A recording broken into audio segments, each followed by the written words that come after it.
In January of 2024, a brutal dog attack ripped a loving father of 6 away from his family. Harold Phillips was walking home in Detroit when 3 dogs got out of an unsecured gate and killed him.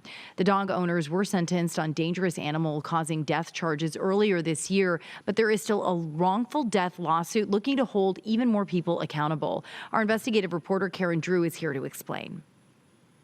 The family argues it wasn't just the dog owner's fault, but the system failed the family. Now, according to the lawsuit, Detroit Animal Control had run-ins with these dogs before Harold was killed and had investigated at least 2 attacks before his death, including a time when a child was bitten. But even though they were known to be dangerous, one of the dogs was returned home. And now there's a father who never will. I love my daddy.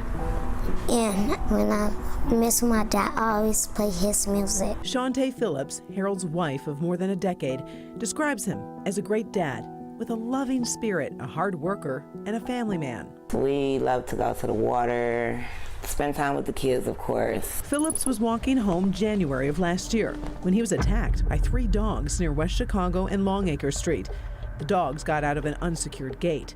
When Shawntae got to the hospital, her husband was already in a coma. It was very hard, but I was praying very much so that he would have made it through. I stayed until his heart stopped. Phillips died 4 days after the attack. The owners of the dogs, Roy and Trevina Goodman, were sentenced in January. Roy got 30 months to 15 years and is currently in prison. Trevina got 3 years of probation. But now, the fight for accountability goes to the city. The lawsuit that we filed seeks to find accountability for the city of Detroit, Detroit Animal Care and Control, and Friends of Detroit Animal Care and Control. According to the lawsuit, Roy Goodman was watching a 5-year-old boy when he and the child were both bitten.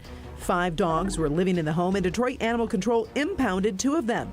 Trevina sent a plea to the animal control investigator to let her keep one of the dogs, saying the dog doesn't feel safe in his own skin. She agreed to enroll the dog in a Zoom training session, and the dog was returned to her. The lawsuit also mentions a man who reported being attacked by the Goodman's dogs 2 years after the child was bitten, alleging the Detroit Animal Control closed that case after leaving a card at the Goodman's home. Why would y'all give those dogs back? Very negligent, very irresponsible. The lawsuit states there were prior attacks, the investigations were inadequate, and citations to the dog owners failed to educate. We allege that due to the money that's tied to those donations, Detroit Animal Care and Control has allowed Friends of to dictate how they enforce the rules in the city of Detroit for dangerous dogs.